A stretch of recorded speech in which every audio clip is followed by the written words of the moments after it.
7 Eyewitness News starts right now. Seattle police kept it quiet for months. They were kicking me in the legs and they were punching me in the ribs. Only Team 7 investigators reveal new allegations of excessive force against the cop who kicked a Latino suspect on the ground last spring. The Seattle detective who yelled racial slurs before being videotaped stomping on a man's head is under investigation for misconduct on yet another case.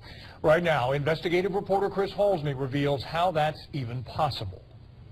Cairo Team 7 investigators confirmed that Internal Affairs is looking into whether SPD gang unit detective Shandy Cobane choked a handcuffed man in the back seat of a patrol car less than a week after the stomping incident. Remember, top brass didn't pull Cobane off the streets until a public outcry forced them to after Cairo TV first aired that now infamous audio and video. I will beat the Mexican piss out of you, homie. You feel me? This guy getting a police boot to the head April 17th, and this guy seen draped over the hood of an SPD patrol car April 24th have something in common. Both say Seattle police detective Shandy Cobane roughed them up while they were already in custody. I was laying in the back, so they threw me from the street side into the passenger side of the back of the car. He came around driver's side, opened the door up, and just choked me until I couldn't. When I started kicking because I was about to pass out, he let me go, and I took a breath, and then he choked me again.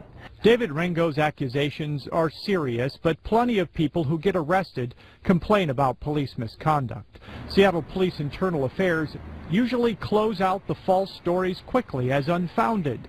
Not this case. Why is Ringo's complaint still open 6 months later? It all started outside a Belltown bar. Ringo says someone with another group sucker punched him as he left. His friends jumped to his defense. A small melee erupted. Cops in black shirts came flying in. SPD gang unit detective Shandy Cobane in the center of it. The officers immediately grabbed me and threw me on the car, slammed my head against it, and I'm trying to tell them, like, no, I just got attacked. The prosecutor's report states Ringo hit an Asian male while he was lying on the ground.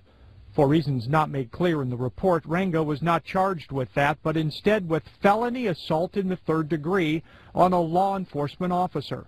Police told prosecutors suspect Ringo came up behind Detective Cobane and pushed him with both hands, knocking him into a parked car. They say that I pushed him at some point, and that he fell and scratched his hand, which is just a lie. Ringo believes Detective Cobane confused him with someone else in the crowd, but once the detective got it into his mind that Ringo was the one that pushed him, Ringo says the cop extracted revenge. According to this protection order filed against Cobane in King County Superior Court, Ringo says, "I was held down and choked. He collapsed my windpipe with his thumbs over and over again. He allowed me to breathe only to prevent me from passing out. He seemed to get pleasure out of it." It's clear he doesn't have it together. I mean, he doesn't have it together. There's something wrong with him. I think that he's out of control. I think that he displayed psychotic behavior that night. I think it's very clear that someone like that shouldn't be a public servant at all. At least 3 different cameras should have captured the events in Belltown the night Ringo was arrested, but none do. Seattle gang unit cars don't have dash cams, and no other patrol car caught the fight. This nearby restaurant surveillance camera was recording, but the tape is now erased over. Finally, a King County prosecutor tells Team 7 investigators an inside the patrol car camera facing the back seat was not turned on at all until well after Ringo was placed in handcuffs and after the alleged choking incident. They have a right to arrest you, and if I'm convicted, then that's my punishment, but him attacking me is not his right. So it's the word of a young man with no criminal record against a cop famously labeled on cable TV as the worst person in the world. There is one more piece of videotape, a segment from the jail that neither the police department nor the prosecutor's office will let us view.